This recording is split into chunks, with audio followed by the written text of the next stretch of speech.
the home piano course for 2021. The first part of the course, we went over the first 2/3 of the book so far. If you haven't seen that or you haven't gone through this book yet, please check out the link in the description to the entire piano course. So click on the description, click learn more, and you can find everything you need. But we're going to get right on into it. Let me know if you have any audio problems and I will fix them. But otherwise, I think we're just going to get right on into it. And welcome everybody, by the way.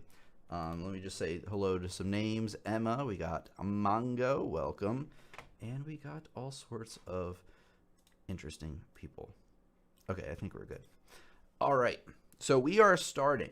This is where we left off, or like right before here, on page 90 of the book. And again, just so you get a look at the cover, it's the adult all-in-one course, lesson, theory, and technique. Course link is in the description. It'll help your boy out since it's a affiliate link. So this first page here, I want to talk about, it is all about measuring sixths. And a sixth is 6 notes apart, so it's pretty easy. That is the, sorry, I move things around a little bit here. Book view is what we want. So 6, and then it's just showing you playing a 6 and then moving it up and down the piano. So let's see if I can get this first thing here. So we're looking over on the right hand. We're actually looking right here first on the left hand of the page rather. And I'm just going to play the right hand and then the left hand just so you get an idea of this exercise. There are repeats here, but we're not going to do those. We have a lot to cover in this final lesson here. I want to finish this out today. So here we go. Let me just move.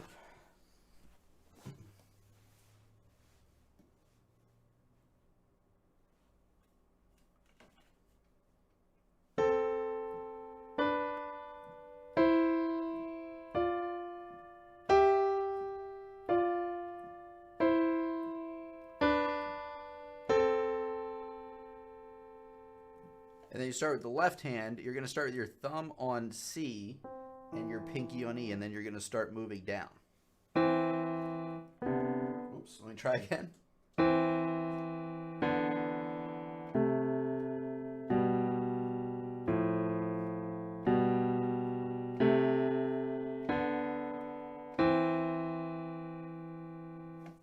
So make sure that when you're playing them, you are counting them, and that you do the repeats. Like I said, for brevity's sake, we are not doing them today.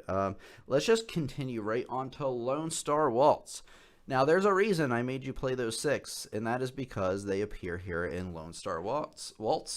Particularly right here with your left hand. You're going to have to move your thumb down a little bit. I'll show you that in a second. And then you're going to have to move your pinky up with your, sorry, you're going to have to move your pinky down here. And you're going to have to move your pinky up. Let me show you exactly what we're talking about. Let me get this in range here with the first 2 lines.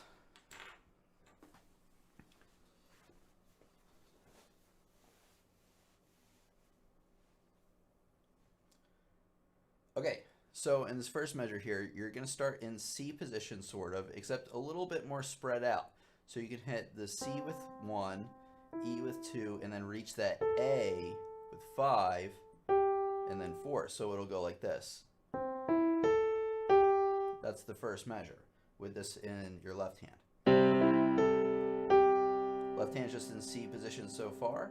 The next measure, you're going to move your pinky down with your left hand, thumb up with your right hand.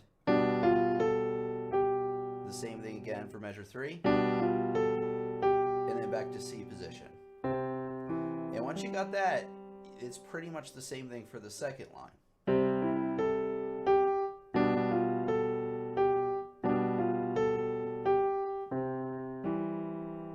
And there is a pedal marking there at the, you can't quite see it, but I am pressing it down at the end of measures 4 and then 8. So be careful of that. But the beginning is pretty easy. Let's go right on to the second page because this is where things get a bit trickier. Let me get it in view here. Still mastering the thing here. So here are the next 3 lines here. Boom, boom, and then boom there on the right hand. So here is the thing, is the beginning of this page, you're starting out playing these 6 from G to E. And then you're just moving the 6 down.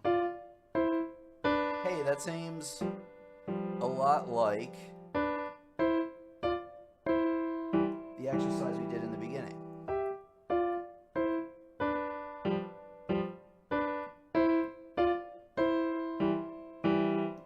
And then you're starting here like you did in the exercise, going down.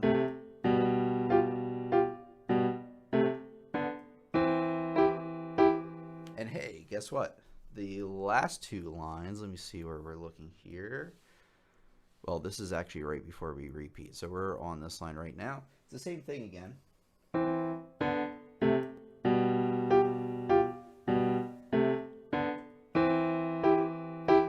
And then we got our DC al fine. We're going to go back to the beginning, and we're going to play the first 2 lines again.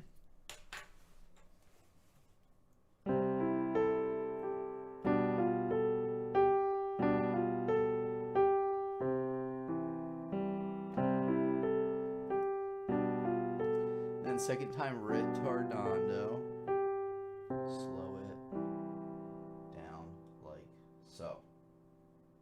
All right, welcome everybody. Welcome. We have lots to get through, so I can't say hello to anybody. Sorry. I will say hello at the end. So much to freaking cover, so let's keep moseying on along to this page. Okay. Back to the book view, our lovely book view. So this is measuring 7ths and octaves. So if you've taken the course so far, you know everything up to 7ths.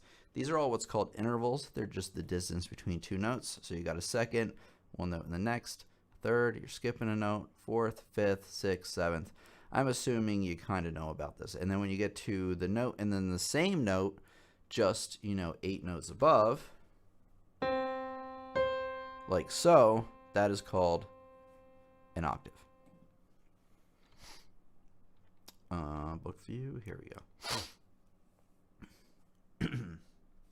So these are melodic, meaning you're hitting them one and then the other.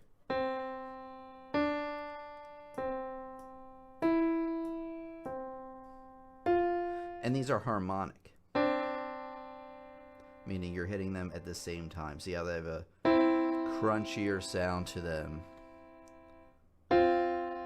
Like that. Technically, I should be playing these with the right hand because they're treble clef, just letting you know. I'm just playing them with the bass clef because I'm turned a really awkward position here. But yeah, go over these. Same thing with the left hand, just the intervals. Again, I'm kind of assuming you've taken the course already and you know some, so I am kind of moving through quickly. Writing 7ths and octaves, so all you got to do is, let's see here what they're asking here. In each measure below, add a higher note to make the indicated melodic interval. So you have to know a few things here. Melodic is 1 note at a time. So when I write this second note, it's not going to be on top here. It's going to be over to the side. So when it says a second, we're just writing, and remember it said above where it was. Third, they make it easy for us. 4th, we got this, dudes. And 6th, 7ths, and octaves. Pro tip that when you get this line and above, you want to start moving your stems downward to save space. Same thing here. I trust you can figure this out on your own. Same thing, just read the directions. These are harmonic now, and they're whole notes, so be aware of that. All right, now we're on page 94 with Cafe Vienna. The only thing I'm going to say about it, I'm going to play the whole thing for you here in a second, but I want to just say a couple things. Watch out here. You're going to be extending your hand to that 6th again between the C and the A. In fact, you're going to have to stretch it a little bit more here to hit the B. I think I'll go over that one more time when I'm playing it. And then just careful here, you're doing C position all through here with your left hand, and then right here, you're going to have to stretch out of C position a little bit, kind of like we did in the exercises. Got it? Good. All right, and then just careful that it kind of goes between those two positions. And then once you got that, I think you're good to go. You just got to practice the notes, learn the notes, learn the dynamics, and everything else, and then you're just good to go. So let's continue here. Let me just play this for you, and then I will see if I have any other hints. But if not, we're going to go right through it. Here we go.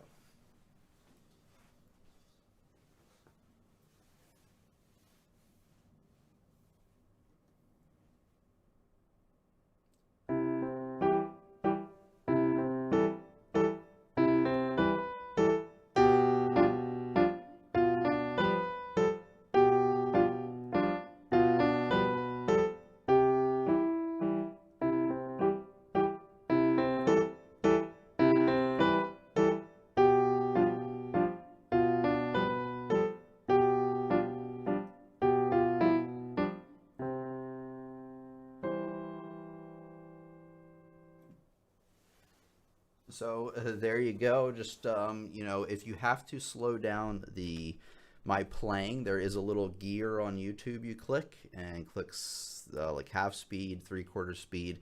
If you don't know about that already, let's continue. Like I said, we have a lot to go through today. Just careful at the very end there. You do have a fermata on to lullaby.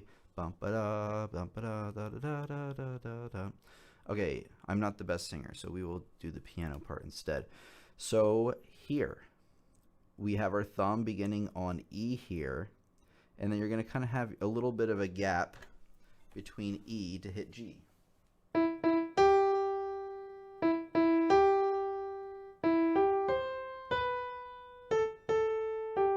And then right here at the end, to hit those last two eighth notes, then you'll have to stretch down your thumb a little bit there. So a lot of these involve being in C position, but kind of moving out of that a little bit.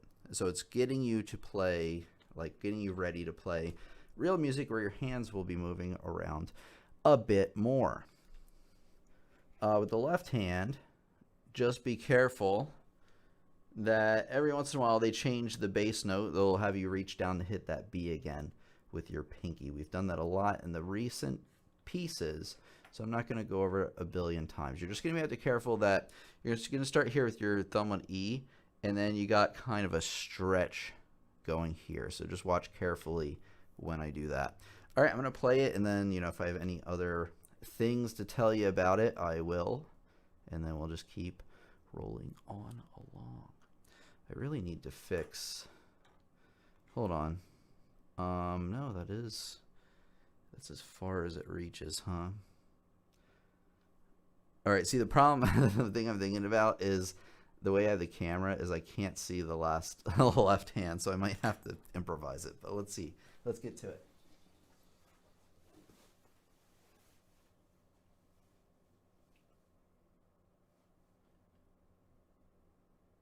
By the way, it's a pickup measure. It begins on 3 and 1, 2, and 3 and 1, 2. Like that. So that'll be the counting. 3 and 1, 2, 3 and 1, 1, 2, 3 and, just to give you a little heads up. So 1, 2. Oops, let me try it again. I messed it up. Hold on. 3 and 1.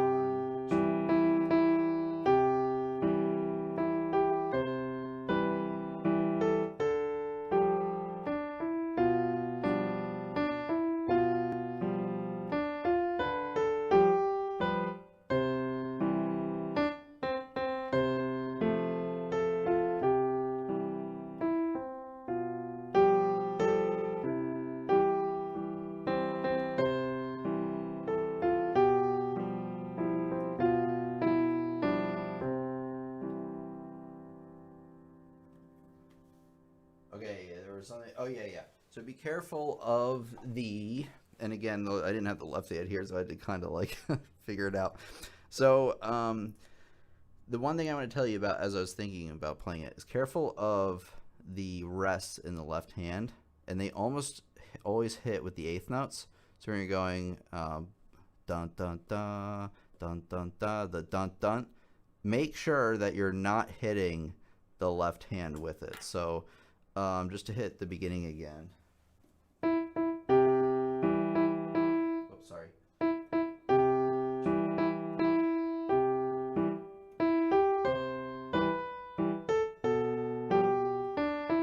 See how I took my hand off there? I even messed it up in the beginning.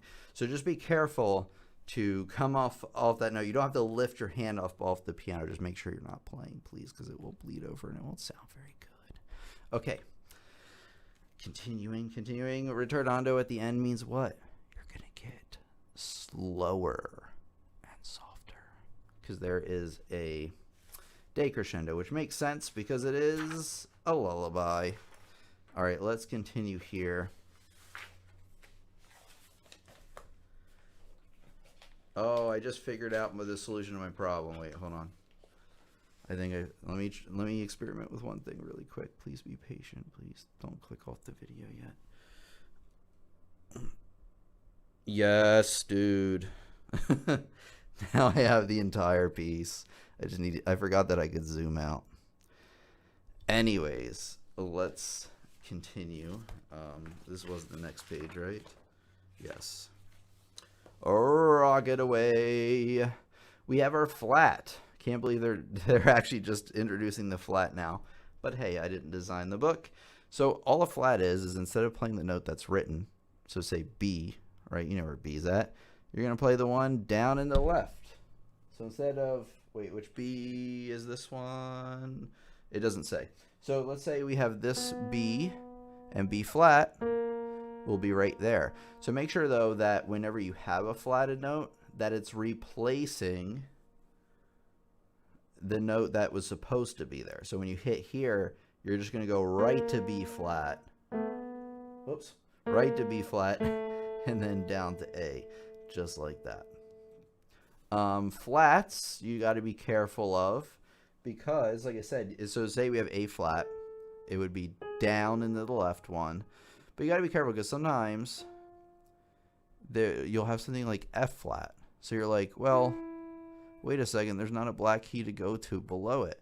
Well, F flat is actually E because I remember I just said that it's down one and to the left. It doesn't matter whether there's a black key below it or a white key. In most cases, it's going to be a black key, but just letting you know, and not always. So let's see and continue and have fun with this. All right. Rock it away. We are in G position. We played this before. It's like C position except you're over G, right? So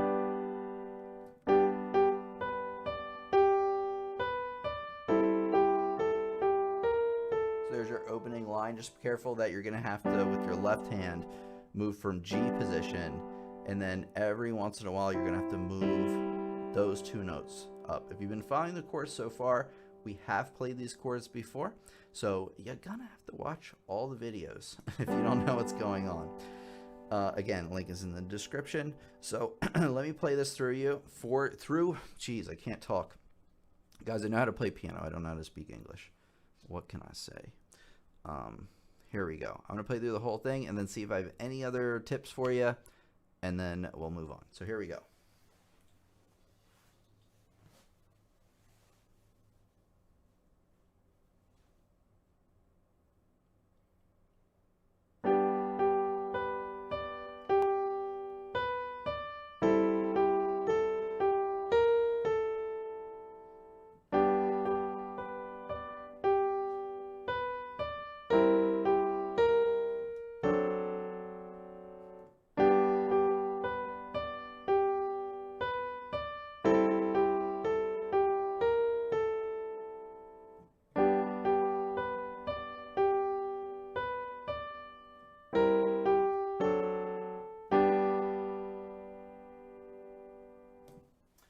Okay, I'm trying to think if I have anything other to say about it.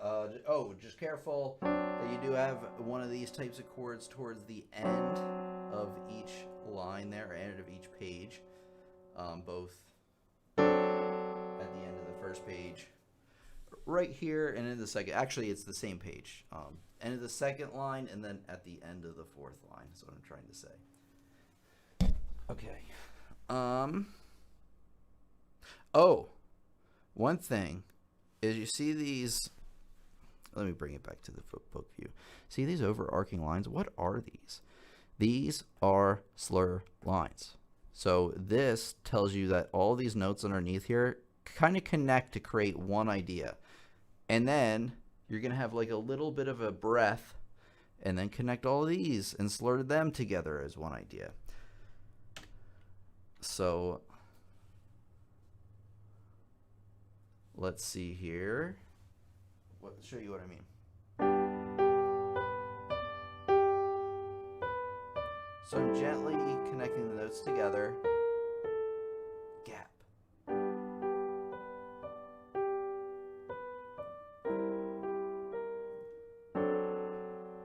Rest. Well, not rest, but it's like a breath. So you know how when you finish a sentence, there's a period, and then another statement, and then some more, right? There are some natural pauses between them. So even when you're talking really quickly. All right, let's move on. I can't spend too much time on this. I think I did an adequate job on it. If you have any questions, you should join our Discord. Emma is going to link it in the chat, maybe. Or maybe Jeremy. I don't know. Maybe Emma can only do it, because I think I have to give Jeremy permissions. Anyways, because he had resurfaced. Anyways, so here we go. So we got the writing the flat sign. You're just writing the flat sign, guys. It's like a B, kind of. And I'm going to be honest with you, unless you're getting into composing, see how bad I am at that? Let me see if I can do it. It's hard to do because it has like a thickness. It's got a thick trunk. You know what I'm talking about? Anyways, so that's all to that. What I was going to say is, unless you're going to be a composer, don't worry if you can't draw sharps, flats, a treble clef sign, bass clef sign. Just have like a general idea on what it looks like. I think that's probably what they're trying to do, is trying to get you to reinforce that. So let's take a look here. Let's do this. Change each notes below to a flat note. Okay, that's easy. By writing the flat sign before it. Oh my goodness. Okay, this is important. When writing the flat signs, be sure to center the flat sign on the line or the space, right? So if it's on a line, this line's got to pierce it and kill its heart. And then if it's between the lines, it's a lucky day, because it only chops off its legs. Anyways, sorry for the dark imagery. They're just showing, you know what I'm talking about. They just want to make sure that when you're writing these, they're on like the same space that the note is, right? Or same line. See how the line's hopefully going through that. Like I said, I'm not the best at drawing, which is why we're doing music, you guys. So I'm going to let you figure the rest of that out. It's pretty self-explanatory. Half steps and whole steps. This is easy. It's on this page, though. I'm going to explain it right now. Half step is the smallest amount of movement you can move on a piano. Remember when we were doing sharps and flats, how a sharp was one up and to the right? One semitone up and to the right, as some fancy people say. And then how one flat was one and down into the left, one semitone down. Well, these are half steps. You're moving in half steps. You're moving from one note to the next with nothing left out. And then when you play them all in order like this, that is what we call a chromatic scale. And that's really what you need to know about these two pages. Tetrachords, I'm going to be honest with you. All you need to know is that a tetrachord is 4 notes, like the first 4 notes of a scale. and then the last four notes of a scale. And for piano's sake, that's really all you got to know for now. If you were getting into theory, even in theory, tetrachords aren't. I mean, they are, depending on like what kind of theory you're getting into. But I remember taking theory in music school, and we didn't talk about tetrachords barely at all, believe it or not. We did talk about fourth clusters, which is similar. Anyways, the major scale. We finally have made it this far. The major scale has a certain pattern to it, right? You start on note. So let me play the first scale that you're going to learn. This is called the C major scale. You're starting from C, playing up to the next C, and all the white keys in between. Let me show you.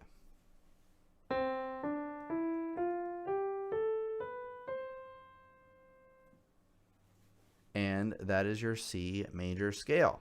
They're showing you here that there's a formula between these notes.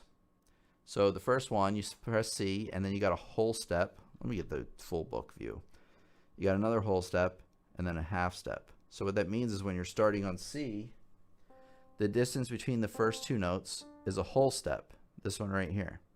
The distance between the next two notes, this one and this one, is another whole step. By the way, a whole step is when you is two half steps put together. I think I forgot to mention that. I think I just showed you half steps. So remember half steps, you're going every note in between. Well, whole step is when you're skipping every other note. Got it? Okay, so anyway, you got C, you got whole step, half step between these two. And then you got whole step between F and G, whole step, and then you got a half step there between those two. So basically, if it's between, now we're going to leave it there. Just keep in mind that whenever you're playing a scale, a lot of your half steps, or at least the C major scale, are going to be there and there because you don't have the black key right there. So that's the C major scale. It's pretty easy.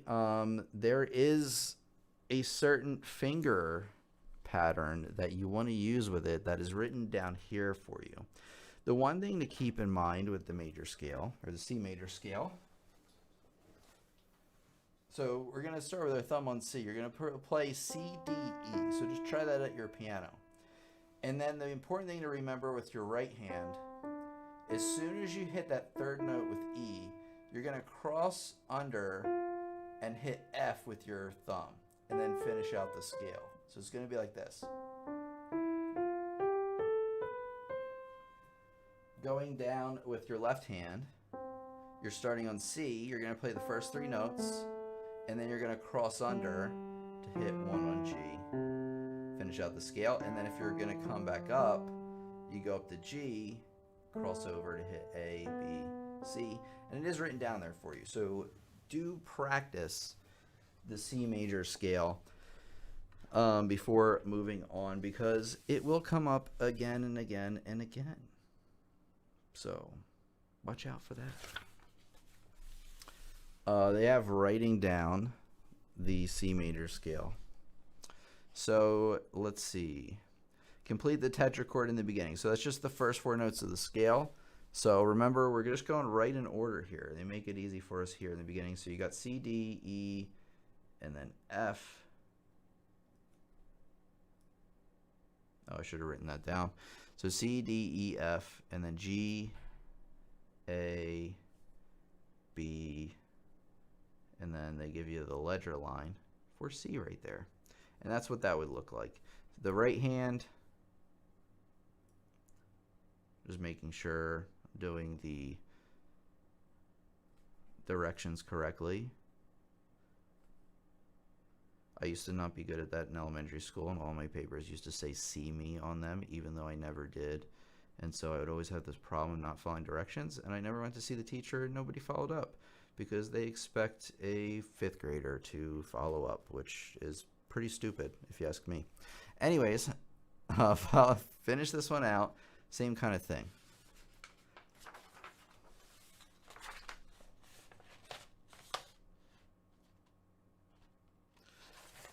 Okay, we are going to go to Joy to the World. This is on page 103.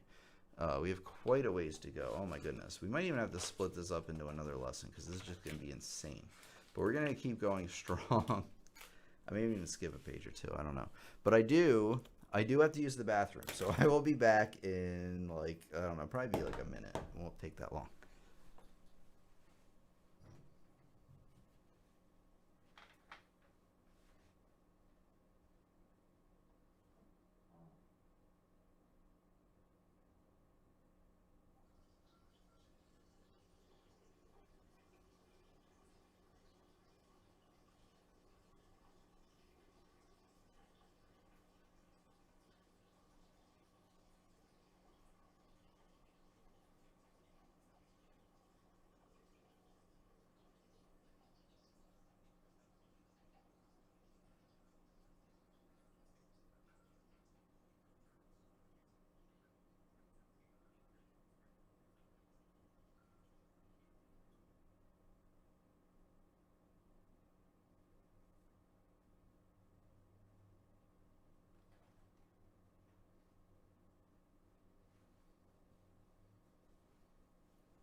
Hello, I have returned.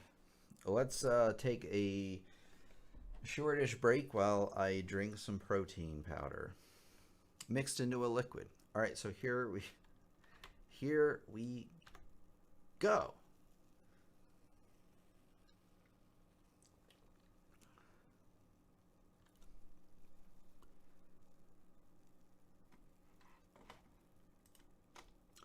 Hello, everybody. Let me say hi to some people. Hello, welcome everybody. We got some returning students today, which I think is awesome. Make sure you're subscribed, by the way. Oh, thank you so much for the donation. I did see it like in passing and it's gone now. Oh no, here it is. Thanks for getting me started on my career. Well, thank you, Sam. You are the one from the email. Yeah, I did get that the other day. It was very nice to hear, by the way.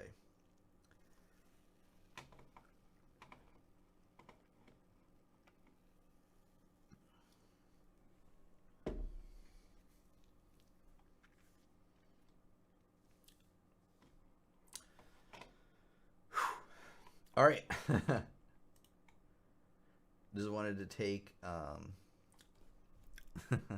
take a second, you know. It's hard to talk this much. All right, we're getting back to it. Here we go. All right, Joy to the World. The tricky thing about this one is that you want to start with your thumb on C instead of being in C position. So you're actually going to start out, and by the way, this is the C major scale.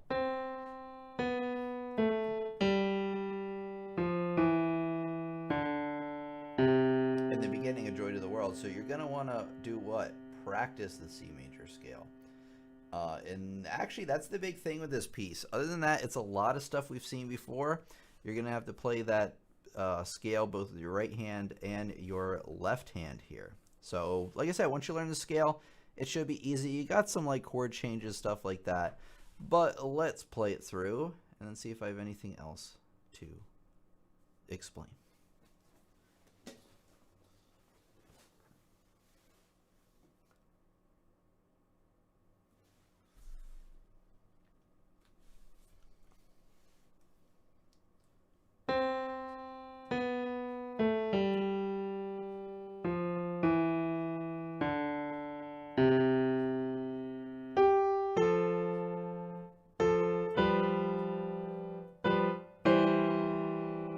Fermata there, hold that.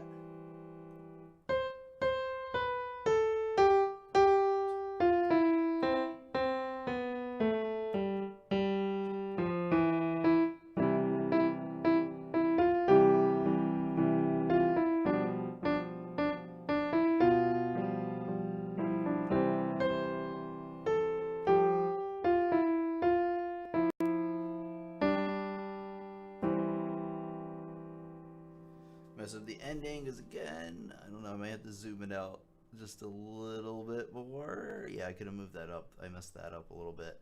But yeah, that's pretty much the gist of it. Just be careful of some pedal markings as well, because they are through some of those chords. Again, also be careful of the rest. That's something a lot of beginners neglect, is, you know, keeping off the left hand while the right hand's supposed to be playing, and vice versa.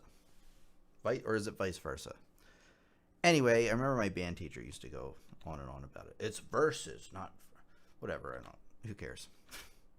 Mr. Weaver, who cares if you're listening to this? Who cares about verses? Anyways, on to the next one, which is more about chords. So they're just playing chords up and down. Let me just kind of show you what this is about. They're showing you that a chord, particularly a triad, has 3 notes: a root, the bottom note, a third, the middle note, and a fifth, the top note. And that's pretty much it. And then if it's in root position, they're evenly stacked like a snowman. You remember building snow people? I do. So here we go.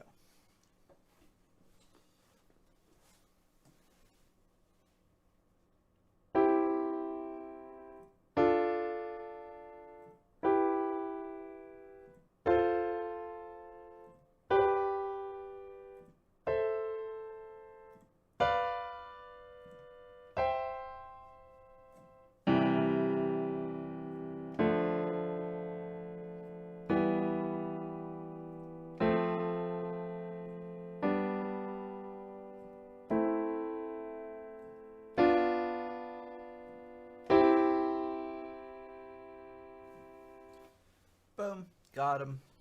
That's all there is to it. Pretty much. I'm going to play this next one, Cockles and Muscles. It's a lot of stuff we've seen before. Just keep in mind, I'm going to tell you ahead of time here. Let's see if we can get the whole thing in. There we go. Okay, just careful that you are changing chords, so you are changing hand position, but it's exactly in accordance with the exercise on the previous page. So as you can tell by the way this book works, once you learn the exercise, the piece is easier to play. And just careful that you will be tying them over, meaning that you're just hitting this once, holding it over the whole time until you got to rest, and then playing the next chord. Got it? Good.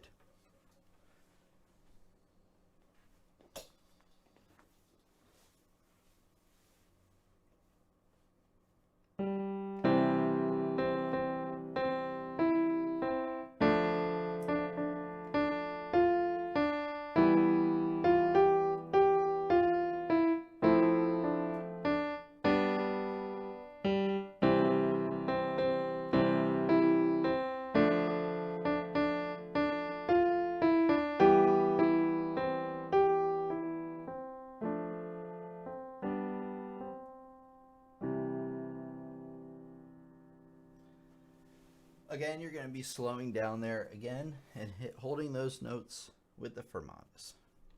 Got it? Oh, good. Let's go on to the next one.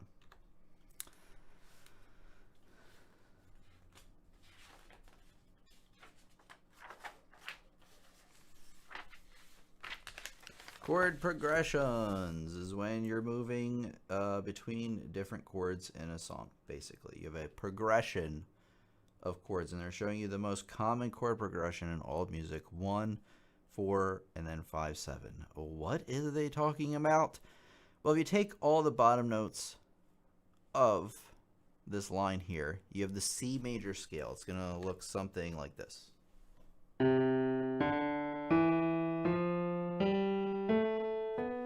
if you remember from the exercise on the last page, we were actually building chords on each of the note of the scale, basically.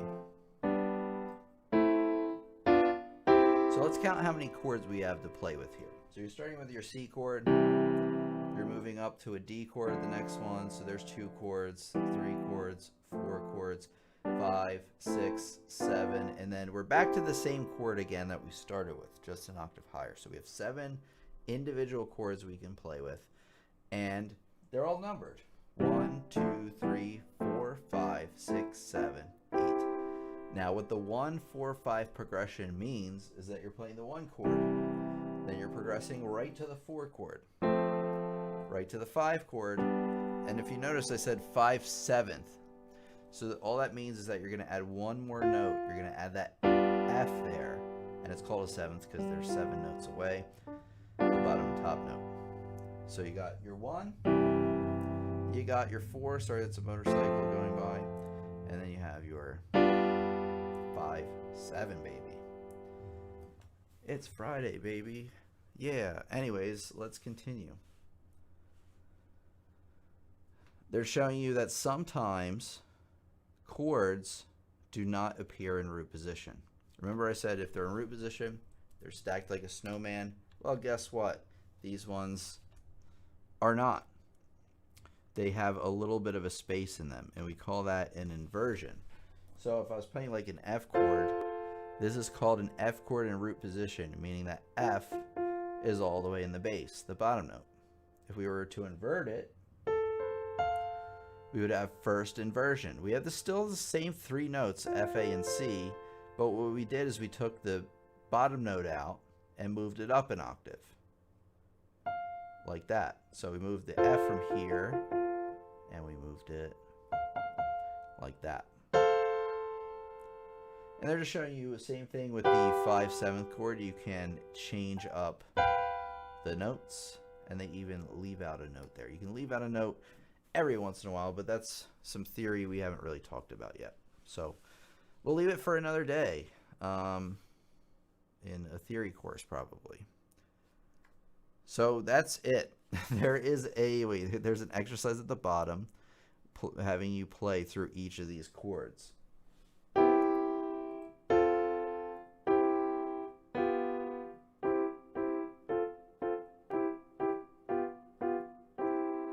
And then you would repeat, and then of course you probably want to practice it a little bit slower, you guys. All right, on to the next page.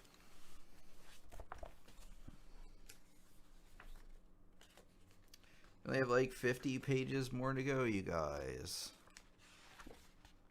Although the last few, I'm going to be honest with you, because there's a lot of stuff, they're kind of like challenge pieces, and they incorporate everything we've learned. So I might just go through and play those instead of talking about them, because it will be impossible otherwise.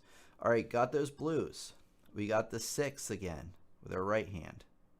You remember those from before? I hope so, because that's what we got.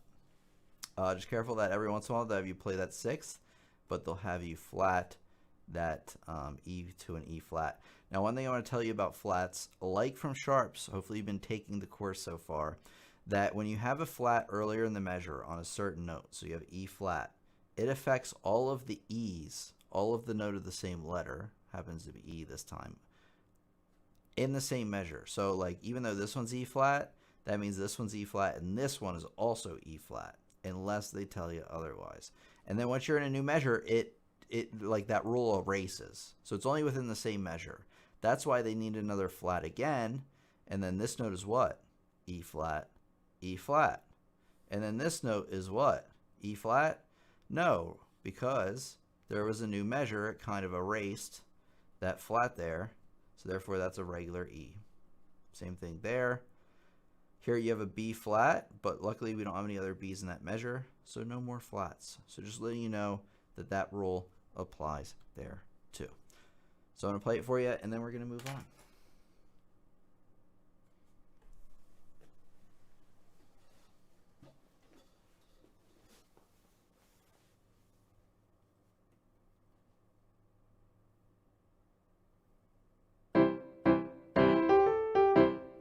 Wait, let me try again.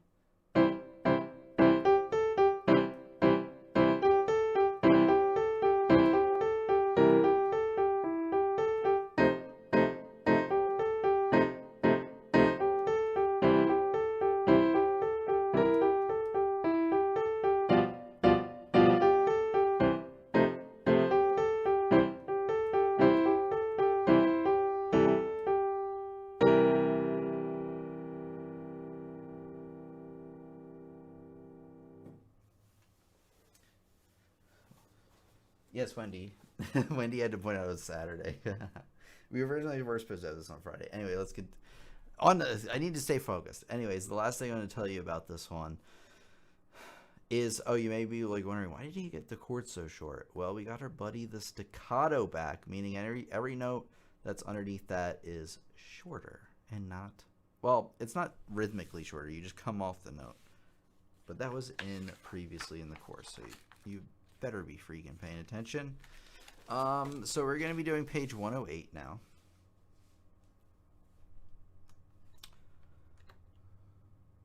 And it's like a lot of stuff we talked about already. They're just showing you the natural sign. Remember when I said the flat rule and how it affects all the notes in the same measure or the same letter unless they tell you otherwise? Well, this is how they tell you otherwise. It literally cancels out a sharp and a flat, or a flat. So if you have a sharp earlier in the measure, we got F sharp, therefore that would affect that one, right? Well, normally, yes, but they're telling us otherwise with that natural. And that's all they're showing you. So you'll have to pay attention while I play it to get the idea. I'll play it and then see if I have any other pointers for you.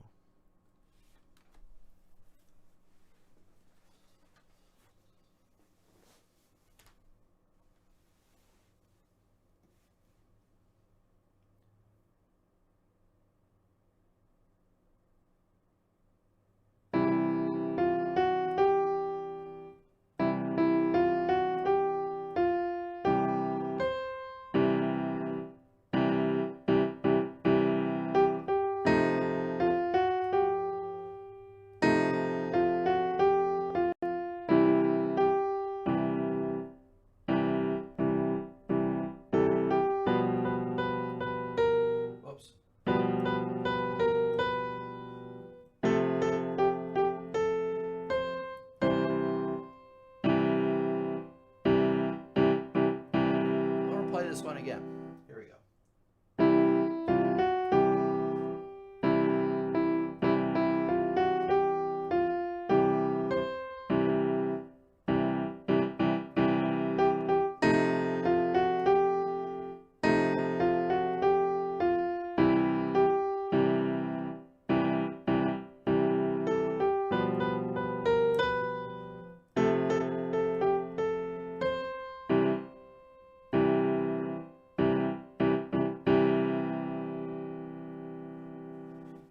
See that with the camera. Is that a tie there? No, we're fine. Anyways, I just wanted to double check something there. Okay, so that was page 108. There is a thing here. Here's your blues progression. Make sure you practice that first. That will help you play the next one, or play this piece rather.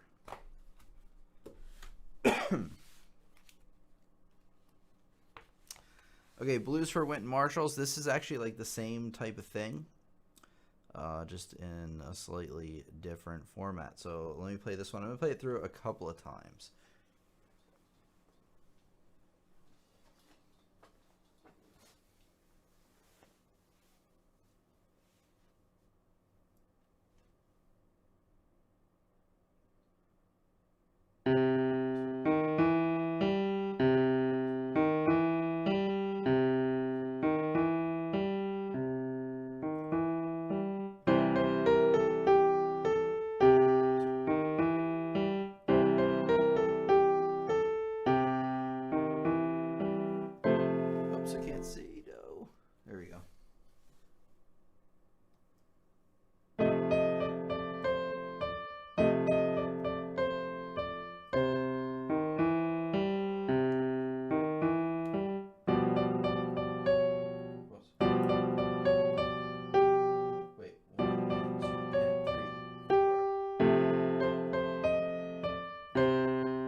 Just a reminder to count throughout the whole thing because I did mess it up there at the end. I'm going to play this thing one more time.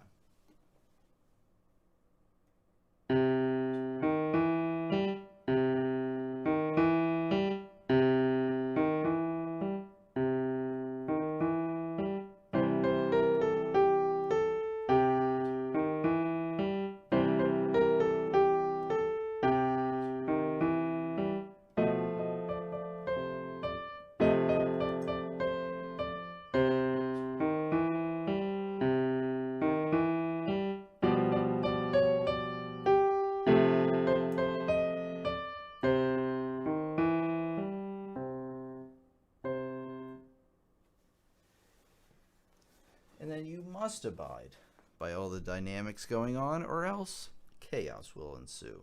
So let's go on to the next piece.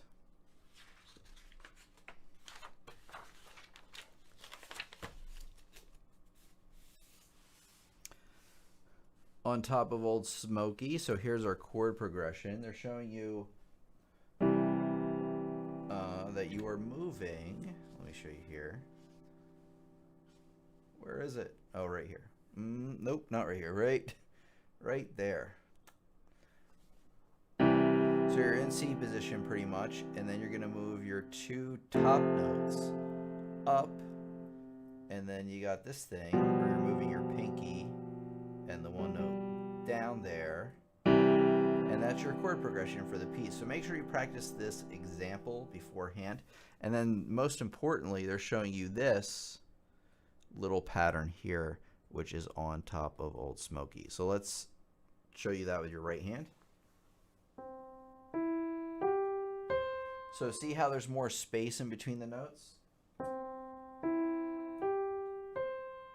You're outlining a C major chord here, and then just hitting an octave note an octave above. Hey, guess what?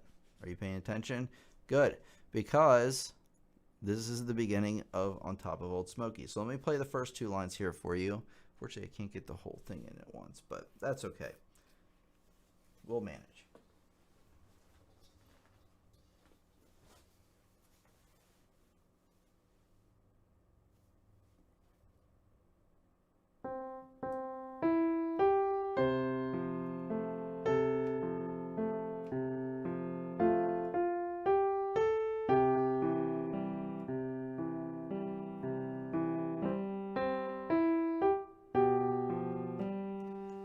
And then on to the next page.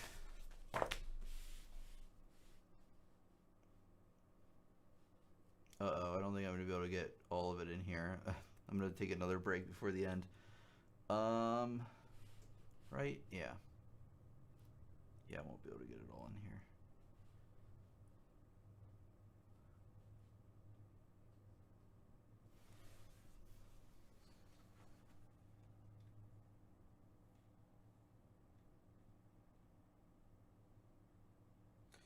Yeah, there's no way.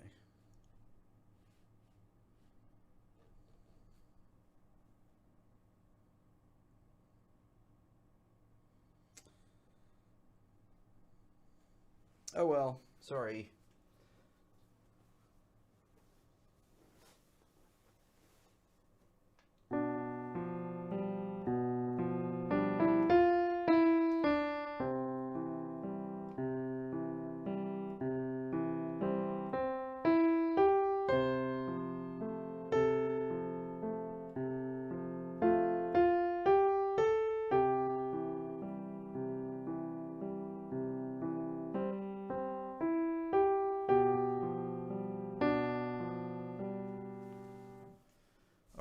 Last line, guys.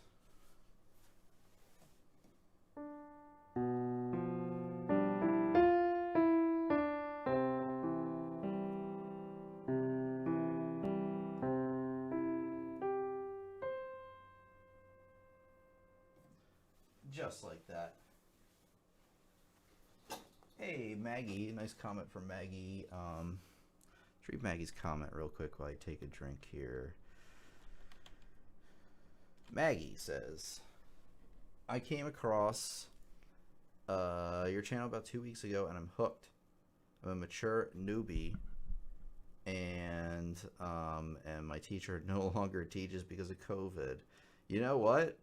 I retired from teaching too because of COVID, like teaching one-on-one, because it was like too crazy. Even now, it's like I don't want to put myself at risk to get COVID. I really don't, and I feel like teaching that way is a good way to get it. I'm apparently not entertaining enough for Emma. I'm just kidding. But I'm a mature newbie beginner. Oh, right. I've been in class 2 years. You're a godsend. That's awesome. Or have not been to a class in 2 years.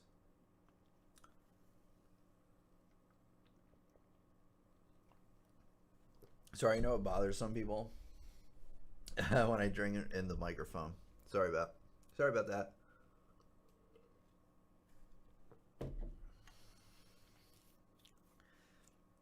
You guys should follow me on Twitch. It's called Stay Goody. So there's my plug for right now. Let's get back into it.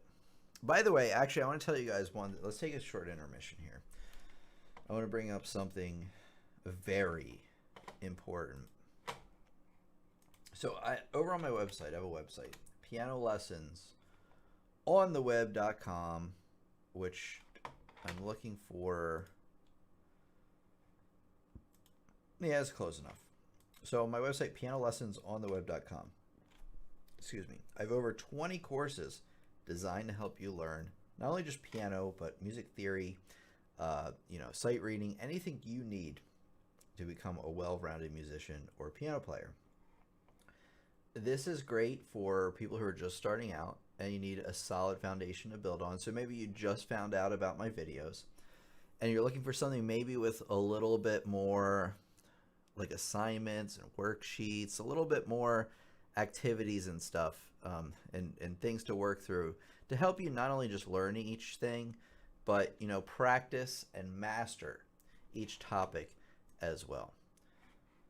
So it's like the YouTube videos, but they're like organized better, and you have additional supporting material to help you learn more. That's basically the main thing that you're going to be getting out of these. And if you've been playing for a while and you want to move on to things that I maybe haven't talked about on the channel or have just barely touched on the channel, then you'll want to check the courses out as well.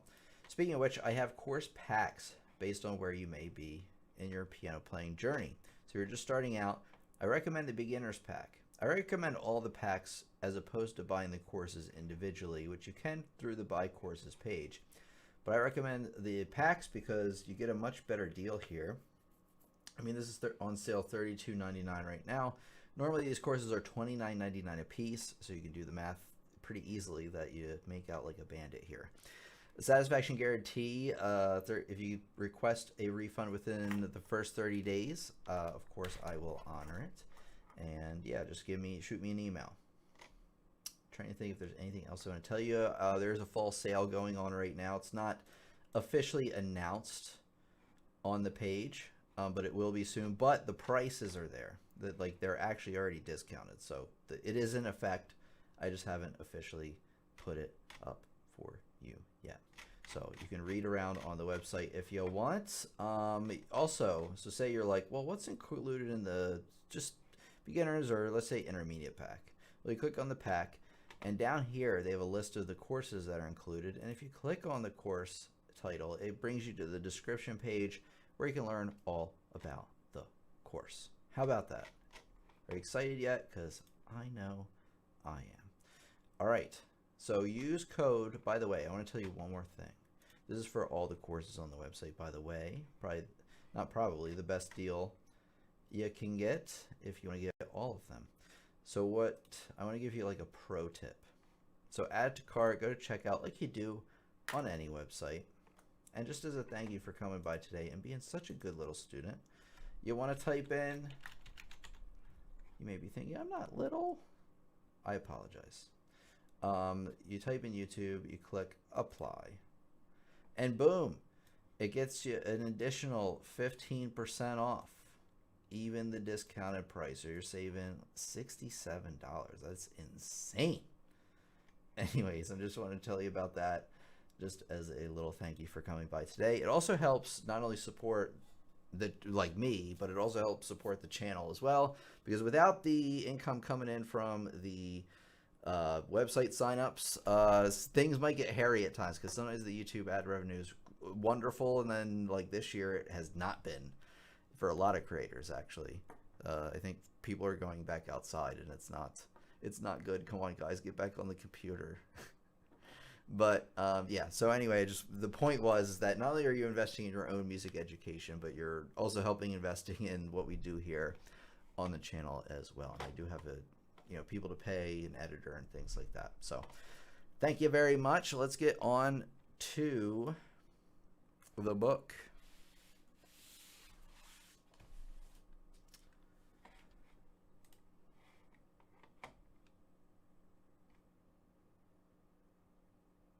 Oh, you're welcome, Maggie. Thank you so much. Here we go. I just played on top of Old Smoky, so we gonna continue here. Okay, G major scale. So here we go. Remember the C major scale? Well, this is the G major scale. So let's run it through. We're looking over here. And I'm going to play and explain this thing. This time, you're starting with your hands over G. Thumb on G. Just like with the C major scale, you play the first 3 notes of the scale, and then you tuck your thumb underneath and then finish out the scale. So it's the same thing, you're just starting on G. There's one other difference, and that is that in the key of G there is a sharp, an F sharp, which occurs at the next to the last note, right before you hit G again, like so. Left hand, you're starting on G, or at least, well, they have you going down first. So you're going to start with your thumb on G, like here. And then if you're going down, remember that it's not the next to last note. The F sharp appears right there. So it's wherever the F sharp appears is where it happens. But with the left hand, you start with thumb on G. You play the first 3 notes, tuck underneath, and then you can finish out the scale like that. So practice it hands separate for now, and then work your way to hands together and go from there. So practice, practice, practice this page. This is page 112, by the way, because you're going to see this while playing the can-can. So the can-can, we have our first piece in the key of G, and that tells you, so there's something here in the beginning called a key signature. See how there's a sharp there? Well, if you have a line right through there, if you had a note right on that top line, what note would that be? That would be F. So what this is telling you, and I know it already says it there, is that every F in the whole song is sharped. Doesn't matter like the whole like, oh, is it a new measure thing like with sharps before? It doesn't matter. If it's an F, it's sharped. Doesn't matter what line or space it's on. Unless they do what? Unless they give you a natural, which we saw earlier, but no naturals in this. So all Fs are sharped. We are over G position for this one, just like we were for the G major scale. Again, important reason why you learn that scale.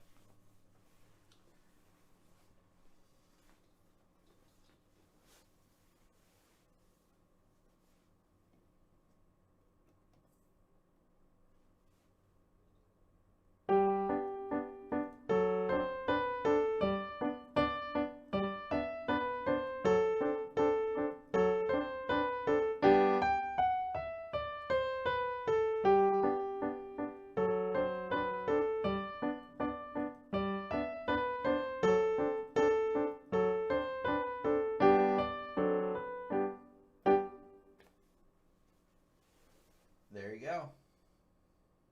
So that one, it'll take time to get up to speed, but that's pretty much it.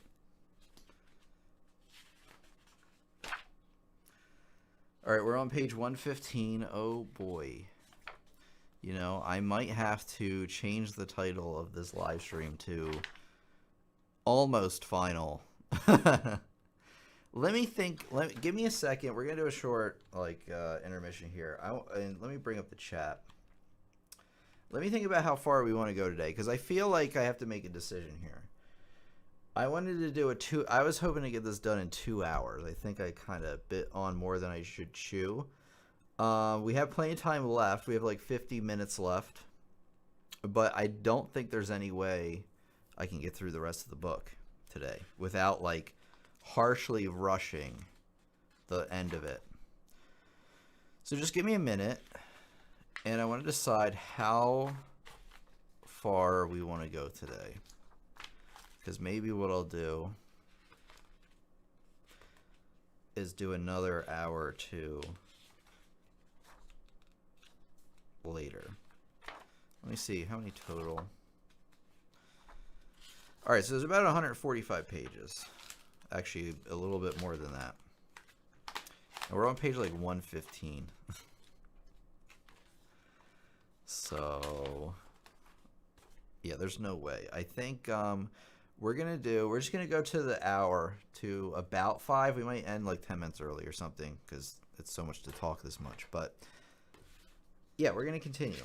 I might have to change the title just to be like part 9 rather than the final part. That will be next time, I think. I just think I underestimated it a little bit. Okay, let's take a look at the next page, just continuing along.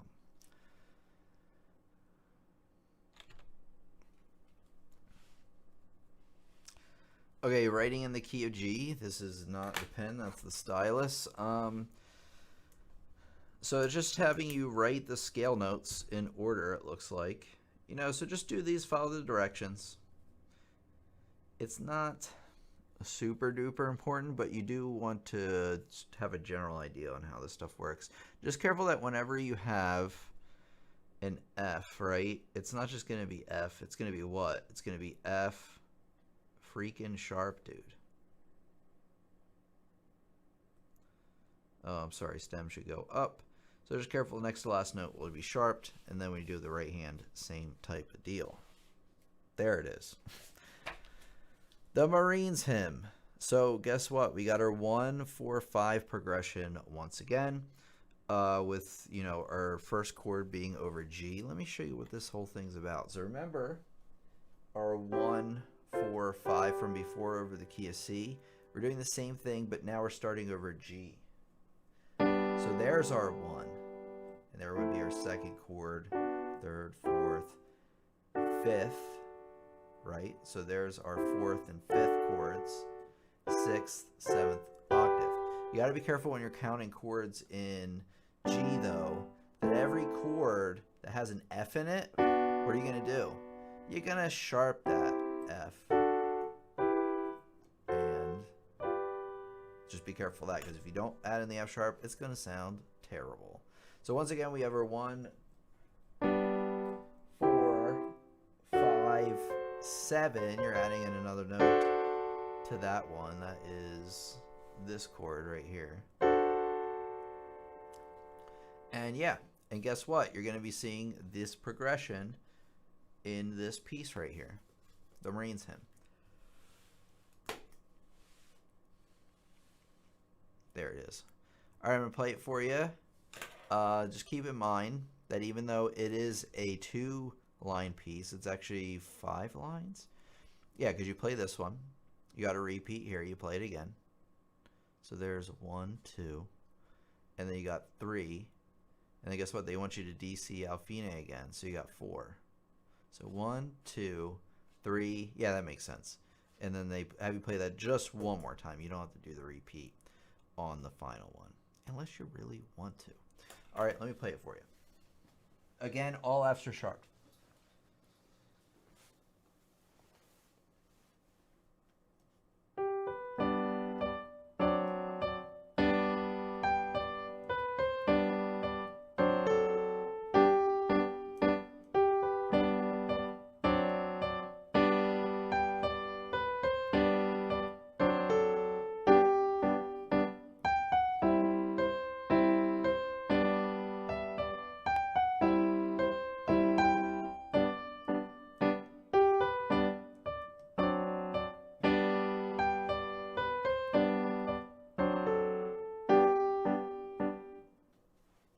Okay, one more thing I want to bring up is that in the first line where you have the G, B, and then see in the first full measure where you have 4 Ds in a row, they want you to hit the first D with 5, the next one with 4, 3, 2. Because then what that does is that sets you up to play that next measure. So the beginning will look like this.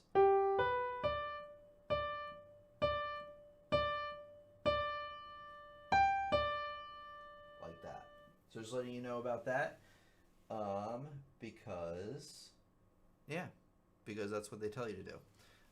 And like I said, it kind of just helps you move hand position. All right. Don't overwork yourself, Tim. Everybody's like telling me like, oh, we can do it next time. That's cool. We can continue and finish the book next session, which is really okay. Yeah. I think some of you probably would want that anyways, because you'd probably want two videos instead of one being like, oh my god, guys, we got to get through this ASAP. So, trying to think, 90 to 100, 20. So we're almost through 30 pages. That's good. I'm just kind of like doing some math here because I want to split it maybe in half. So what I'm going to do is I'm going to play maybe 3 or 4 more songs, and then we'll end it today, because then that will give me probably enough time to squeeze out the final ones. The final ones,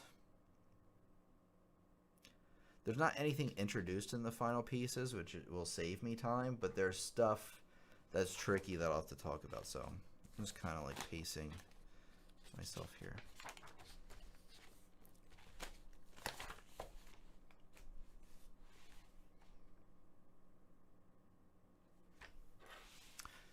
All right, we're going to continue for now, you know, to keep rolling things along here. We have a syncopated note. Uh-oh. All that means, for now anyways, is that you're holding this note over from here to here. That's literally all it means. I think G major has 3 chords. Oh, sorry. I got sidetracked a little bit. So that all this means is that you have from G... you're not hitting this G twice. You're hitting it and then holding it. A syncopation occurs when you have a tie or you have a rest. You have something holding over the beat. So normally you would hit this as 1 and 2 and 3 and 4 and. But what they have you doing here is having 1 and 2 and 3 and 4 and. You don't hit another note there. You're holding it over. There's a little bit more to syncopation than that, but that's what's going on for this piece. So just careful that you have these ties here, and a few other places to watch out for. I'm going to play this one for you and then see what we got. Again, we got the first ending, and then just careful when you do the repeat to skip over the first ending right to the second. So let me play it.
Oops, it's supposed to go like this. Sorry.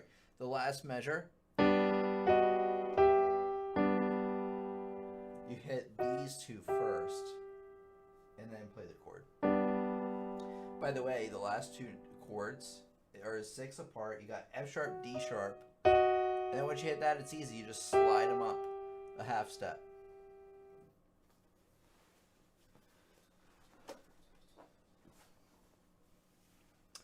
All right, moving right along. Good people, we got some naturals, flats. We're in the key of G again, so all Fs are sharped except for the ones that are not with the naturals. So even me, I'm gonna have to be careful with this one. There's a lot of trickiness going on, even though the notes are simple, but a lot of flats, sharps, things. But it is a lot of stuff we've already talked about. I'm just kind of, before I begin, I just want to chart out where we're going here. So we're starting from the beginning, like you always do. You play all the way through. Play last time only, repeat 3 times. Okay, so the first time through, you're just going to play right through that. You don't repeat here. And then you continue. So you're playing all the way through the first time to the end. Then you DC, meaning go from the top, and you play until it says Fine. But here it says last time only, repeat 3 lines. So this will be, or 3 times. This is the last time. So what you're going to do, here's from the beginning to the end. So you're starting from the beginning again. You play all the way down here. Then you play from the beginning to here, except you play this 3 times. Or 2 additional times. Yeah. Anyways, I'm at a loss for words. Let me just play this thing.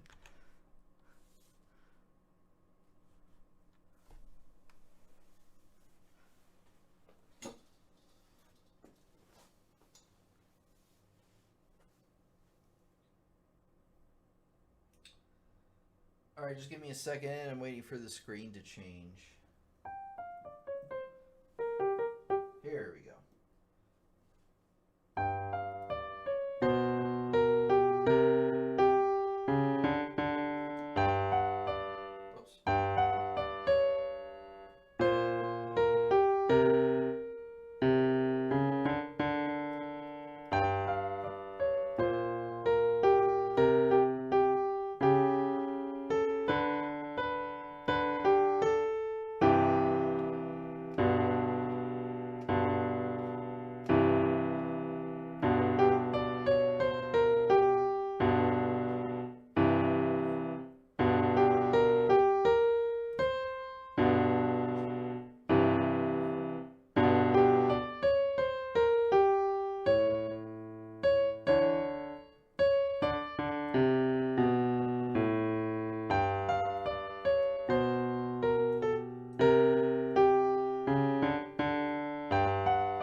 Yeah, I messed up a little bit more than I'd like, so I'm going to play it again. Here we go.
Okay, there. That the playthrough was better that time. I did mess up at the very end, unfortunately, just a little bit.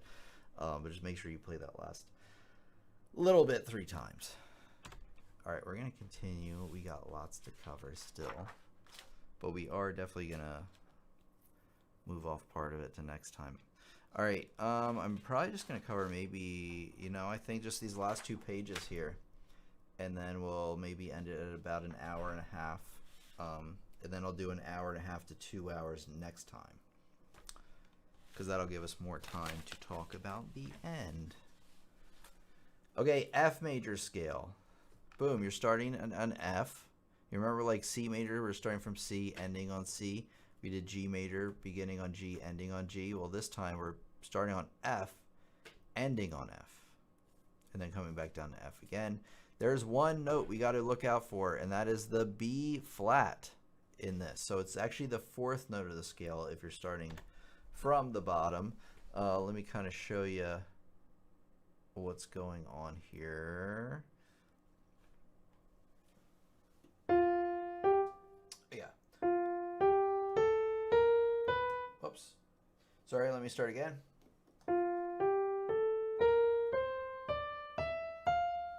So this one, you're starting out, you're playing, this is the finger for it. You go 1, 2, 3, 4.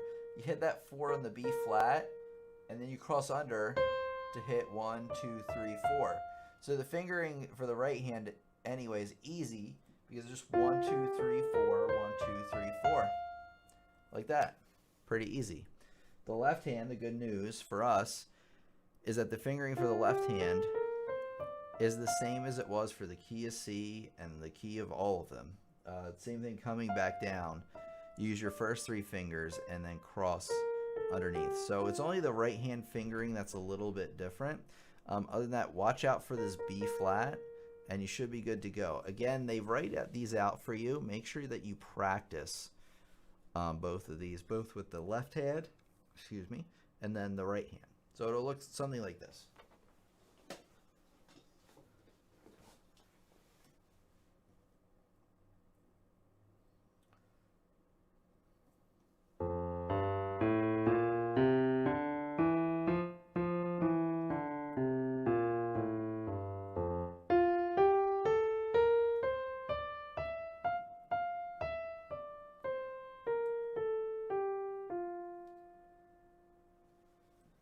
So practice, practice, practice. Probably like the most important things that we've gone over today are those scales, because they come up in all the pieces and they're going to come up again. So if you don't like scales, I apologize. I didn't write the book or come up with music. I always get a lot of questions like, why is... Geez, what question do I get a lot? Like, why are there black keys on the piano? Or oh, this one I get a lot. Why does the music alphabet go from A to G and then repeat? It's like, I know there is a reason, but I don't know all the answers to all these little questions without at least looking them up. But I always think it's funny because people are like, why is a violin da, da, da, da, da, da? It's like, I don't know. I know some of the stuff, but not all of it. I don't know every instrument and every reason, but I don't know. I just always think it's kind of funny. If I had this when I was 12, I'd be a billionaire by now. Man, you have some business skills then. All right, let's take a look at, we're taking a look at Little Brown Jug. This is on page 19. You got to be careful of 2 things in this one. The accent sign, it just means that you're playing that note with more emphasis. So a little bit harder. The 8th rest, you're resting for the value of an 8th note. It's like a quarter rest, but you're resting for half as long. It appears only right, geez, where am I pointing? It's only right here, really. Let me see if it appears anywhere else. Yeah, they make it easy for you. So they just throw it right there at the end of line 2. A little bit of a gap there before you start playing again, but I will play it for you just to give you an idea on what it's going to be like.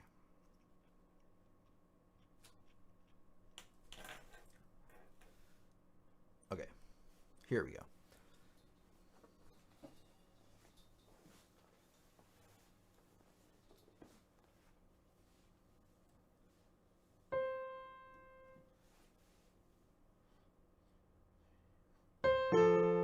Sorry, let me try again. By the way, you're coming in on the and of 4, so you're going to count 1, 2, 3, 4, and. 1, 2.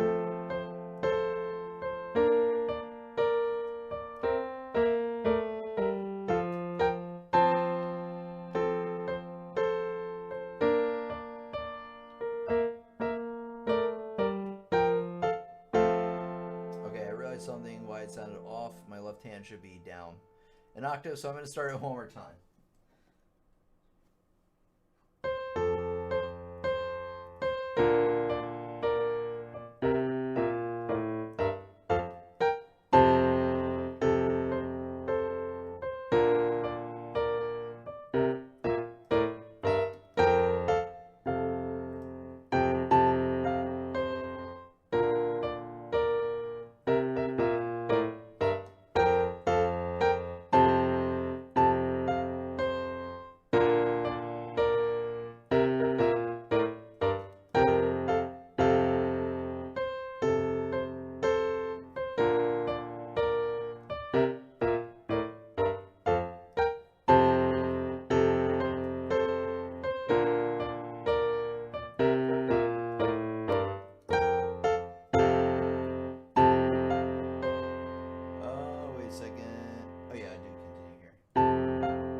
And that's it. This is actually a lot of stuff we've already talked about. Again, just careful coming in here. What I would do for this pickup measure is I would just count 1, 2, 3, 4, and then hit a note. So 1, 2, 3, 4, bum, bum, bum, bum, bum, bum, bum, bum. If that pickup measure confuses you at all, which it would me if I was just starting out. So let me do a quick double check. We're on page 120. We got to make it to 160. Holy moly. So we got about 40 pages to go. We might even have to break this up into another one, because these last ones take a while. In fact, we're just about at them. So I might break this up into 2 more, man.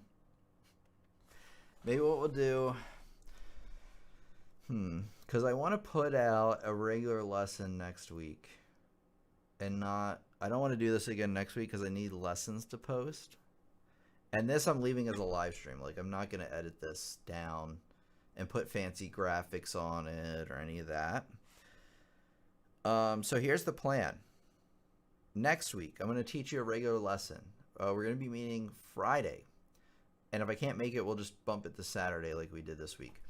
Friday, hopefully, 3 p.m. Eastern Standard Time. You know, that's going to be our start time from now on that we're going to stick to. Like I said, if something comes up on Friday, we'll just bump it to Saturday. Not a big deal. I'm going to be teaching you like a normal lesson like I normally do. I can't tell you exactly which one because I'm actually not sure yet. I do have a bunch in the works, though. Splashed up and hit my eye.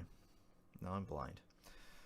So that's the plan, and then we'll come back to this the week after, I think. Yeah, so what we'll do is that next week will be a regular lesson. The week after, we're going to hit another like chunk of this. I think it's going to take 2 more looking at it. I really do. These are just longer pieces at the end. And like I said, I don't want to like get to the point where it's like, all right, we're going to rush through like the last few pieces because those ones are the hardest ones. They're going to require more explanation for sure. So that's the plan. So it isn't the final. The title and the thumbnail were a lie. The cake is a lie, as the Gladius would say. I think it was Gladius, right? Anyways, if you've never played Portal, you don't know what I'm talking about. So that's the plan, is that we're going to be breaking this up into 2 more parts that will take place after this. Not next week, though, but soon. I do want to finish this out probably by October, like the middle of October. I want the whole book done, because then the course will be done. And I did promise you guys that I would finish the course before, I didn't say before a certain time, but I did say I would finish the course. And if I wait too long, it will never get finished. So I want to finish it. So yeah, I'll go over to, I have more to talk about, so don't leave yet. Remember to go to pianolessonsontheweb.com to check out the courses that I have. Again, I have over 20 courses. Use code I can't talk now. Use code YouTube at checkout for an additional 20% off. I talked about that earlier in the lesson, but check that out. Let me bring up our Discord because I want to tell you about the Discord and do some other announcements. So please stand by. Hey, Sam 300 Beats is here. Nice. Welcome, Sam. Let me bring up where we're at. So this is the Discord. If you don't know what Discord is, it's like a chat room type of thing. It's basically like a community where there are a collection of chat rooms on the side that you can click on. This is our community hangout place, you can think of it, like our community clubhouse, pretty much. And there's different things here, like new like announcements and videos. I should have actually put an update for today.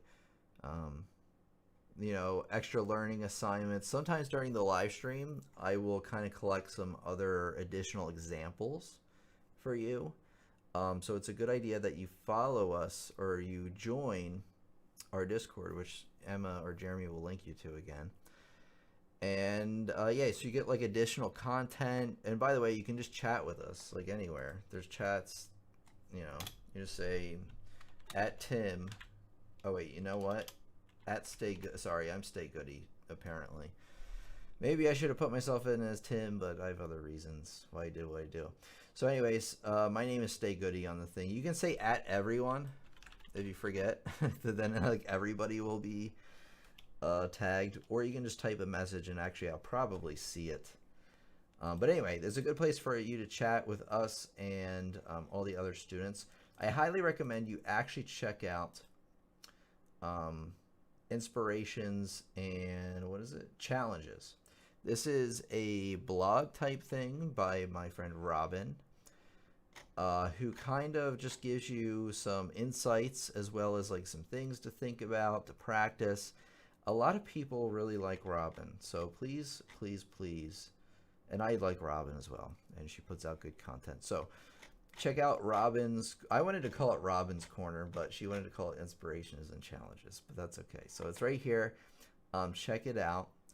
And lesson requests, just because you give me a request doesn't mean I will do it, but I do like to hear, you know, your thoughts on some lessons you might like or things like that.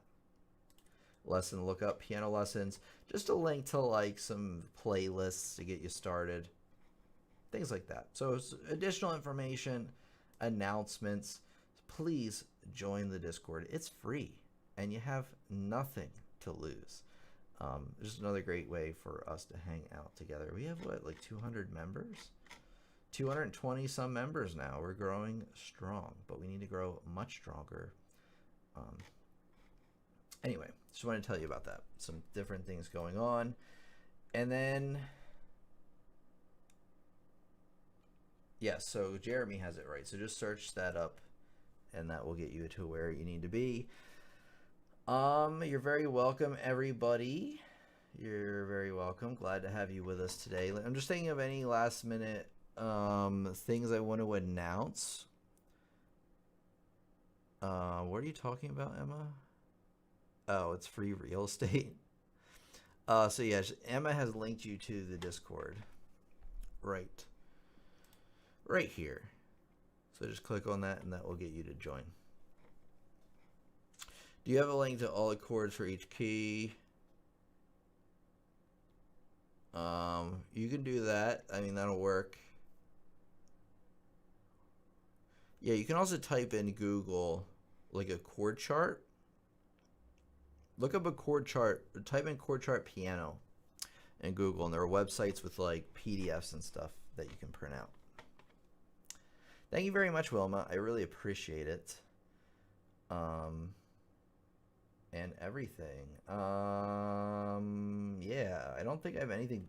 I have different types of lessons coming out soon, but I'm working on the ideas and fleshing them out. The one thing I really want to do, I'm not going to tell you. No. Nah, bruh. Just follow me on...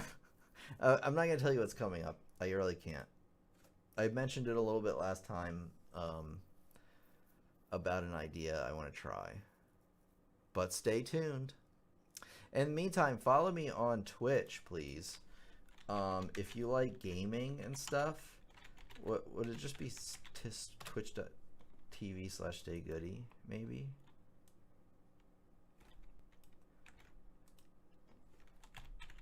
I don't know. Somebody help. Give me a link. Give me a link. Alright, anyways. There it is. I got a link. Alright, anyway, if you're into gaming and stuff, and you like me at least a little bit, you should definitely check me out on twitch.tv. Because I stream gaming once a week there, probably on Tuesday. Or maybe not Tuesday. I'm trying to find like the best day that works for me. Anyways, yeah, it's going to be a lot of fun. And I have some ideas on like some different things I want to do on my Twitch channel. Anyway, yeah, so 3 p.m. we're going to be meeting next Friday. Glad to have everybody with us. Hopefully you will be out again. This has been Tim. You know who it is by now. Make sure you're subscribed. You have all notifications turned on. And we're going to finish this puppy in another day. So see you next time.